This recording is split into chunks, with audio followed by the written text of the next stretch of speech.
you guys? Paul Horton here again with the Horton Talk, and I'm here with my beautiful wife Tracy. Hi everybody. And we want to go into the second part.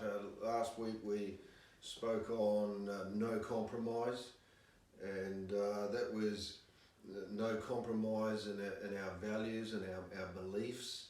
But today we want to move into an area of no compromise within our business and our lifestyles, our life structure, and the way that we do life personally, together, and with those that are within our team. No compromise, as we spoke last time, was no compromising on our dreams and our values and our belief system, because life can throw into our arena of unbalancedness, if that's the right word, and having hiccups within our lives that can just bump us off track of what our dreams and our desires and our goals are all about. And so we want to talk with you now on your business, your vocation, and really tying that in with our lifestyle of within all that arena. It's getting a bit bulky, but within that arena of just keeping a flow towards what our goals and dreams and our desires are. Yeah, for sure. And I think one of the first things I'd like to really do is just say the work-life myth, the work-life balance myth. It does not exist. And if you are seriously watching this video and you are trying to find your work-life balance, all you're doing is being told you should feel guilty about your life. Because I don't think there is such a thing as balance. I think it's all life. No, it's not. I think work is part of life. Yeah. Is that not true? Yeah. Is that not true? Definitely. And I think, for Paul and I, we've often talked over the years that when we're at work, we give 150%, because those are the people we are. And when we're at home, we give 150%. And even when we both worked from home, sort of at the beginning of this year, we've got this beautiful backyard, and we've got this lovely big high table, and we would light some candles. Paul would grab some food and a bottle of wine, and the minute we transported over that thing, work stopped, did it not? And we went into happy hour, because for us, we needed to draw that line to say, okay, that part's done for the day. But I think, when people say, you have to have this balance, I think a whole lot of young people are running around feeling really guilty about it. Sometimes when our kids were growing up, you worked 6 days a week. Yeah. But that 7th day, you were present. Yeah. You were hanging out with the family, being a dad. I don't think there's a balance. I think it's all life. It's what you do. It is. Yeah. It's a lifestyle, and you just make your work, your vocation, everything to be part of it. And you just don't compromise the fact that, life is life, and you want to live a life you're in love with. So you want to have this great life, however it looks. Is that not true? Yeah, definitely. And a part of that is that no doubt each and every one of us have goals. We're short-term, mid-term, long-term goals of what we're wanting to accomplish, whether that's in financial goals, whether it's in assets that we're wanting to purchase within our daily lives, and having those goals, we're looking at them regularly to making sure that we're staying on track.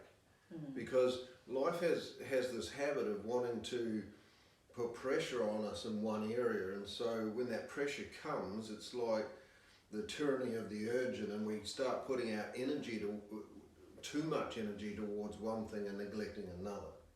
And the purpose that we need to bring into bringing a lifestyle into all this is being able to recognize when we're throwing too much time at one thing and not enough time at another, and then feeling guilty because we're not putting enough time to those areas. Yeah.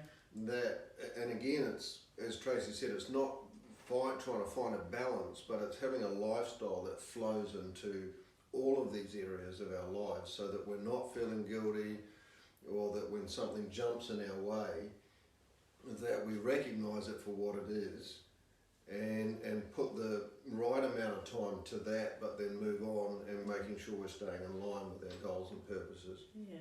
So when our kids were little, we were busy. weren't we? Very busy. And Paul was very busy, literally working 6 days a week. And I often think one of the best things we ever did for ourselves was take a designated 2-week holiday every year at Christmas time. And we would take off to Lennox Heads on Boxing Day. And we would be there for 2 weeks. And within that 2 weeks, Paul and I would take time to look at what we'd done the year before, and if that had stayed in line with our goals and our dreams as parents, as workers, as a couple.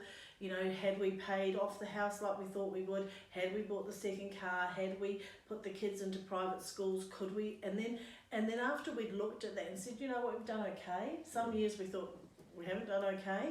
Some years, and sometimes it was like, okay, Tracy, you might need to go to work for a year. Okay, sometimes we had to get you another, up your skill set. Sometimes we just made changes, didn't we? Yeah. And we always came home from Lennox 2 weeks later with our goals non-compromised and set again. Because, sometimes we raised 4 kids under 5 and they were all girls. So, we got busy, didn't we? And we often had foster kids. Remember, we had 3 or 4 foster kids at one stage. So I was feeding 12 people a night, most nights. And so, you get out of whack, you get busy, you get tired. And I always think that time at Lennox was such a great time for us to just stop and come back to ground zero and look at that again. So we didn't lose our dream, and our goals as we first set them. Yeah. Keeping a dream and keeping a goal before you is grounding you in a place where you know what you're after, and sure, you don't always get to it. As you said, we look back on a year and think, well, we're behind the 8 ball, we're not accomplishing in that year as much as we had, but then in other years we saw it go in leaps and bounds. But a big part in it is making sure that you're not feeling guilty all of the time or condemned all of the time because you're not reaching your goals, or that you're not getting to a place where you thought you ought to be at that point. And so to get rid of the guilt within your life, you have to just come back down to ground zero and evaluate where you're at, and evaluate where things are at, whether it's marriage, whether it's workloads, whether it's parenting and relationships, and coming back to ground zero and making sure that you've got the right things in place to be able to accomplish what your dreams and goals are. If you were to sit down and evaluate what your dreams and goals are, you will always discover that most of those are tied in with a passion that you have within your life. And passion is the great drive. Passion is what your purpose in life is all about. And holding passion, because there's if all of a sudden you decide and recognize that you're flat and that you haven't got that passion, and you've got to work out, okay, what's driven me away from that place of where there was passion and purpose, because when you have passion and purpose, you have such a drive to be able to accomplish and do things. When you're in a flat place, you're tending just to be in neutral and going ahead, and you haven't got the stamina to be able to accomplish some of the big dreams that you've got. And to be able to accomplish the big dreams and desires that you have is driven by passion. Yeah, that's true. And without that passion, or your passion's low, or it's only running at half level, then you will only be accomplishing your life and your lifestyle at half pace. And so the key is making sure that you're always remaining passionate about what you're doing. The statistics are that 80% of the world goes to a job or even a business each day that they're not enjoying and they're not finding fulfillment in. And when you're not finding fulfillment in something, that's when your passion is completely falling short. So you've got to return to the place. You've got to think back to when was my passion at its greatest drive, giving you the ability to move forward and work out what then bounced you off that place when you started to lose the passion. Often when we're trying to build businesses, get into a place where we're living our dream and we're the most happiest, we're discovering that that passion is at its full rate. But then all of a sudden, we're throwing, you know, when we're in business and we're making money and we think to ourselves, oh, wouldn't it be great if we actually put this leg to it? Yeah. And true. you put something new into your business, and then all of a sudden you are finding that that new source that you're going into and after is actually beginning to drag some of the passion away, which gave you the drive in the first place. So we've got to watch that we're not off on a tangent somewhere, and that tangent's drawing too much energy from us, and we're losing passion. And I love that about you, because you've lived your passion for 33 years with me. But I think some of the things I've learned from you and some of the things we've put in place is that we've always holidayed before we needed a holiday. And at Lennox, one of the things that we did was, it was like day 4 or 5 before we'd even talk about this. You would have had a few days surfing, the kids were all relaxed, we could see them playing, and we would just be sitting in the water, and it would just open up naturally. And I think, like you said, when 80% of people, that's shocking to me that they're not living their passion. What happens is they get burnt out. So they make decisions like, to hell with it, we're all going to Bali for 10 days.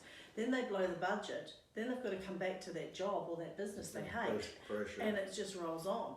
You know, for us, when we were raising 4 kids, we spent $800 for 2 weeks at Lennox. And we would save that from the minute we got home from the holiday the year before, didn't we? Yeah.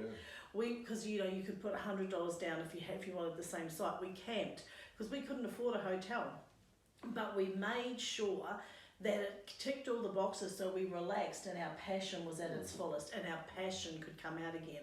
Because at that time, you know, when you're relaxed and your partner's happy and relaxed, and you haven't overcommitted, you don't have a $20,000 credit card bill to go home to after the trip, and your kids are happy, you know, your passion rises really easily.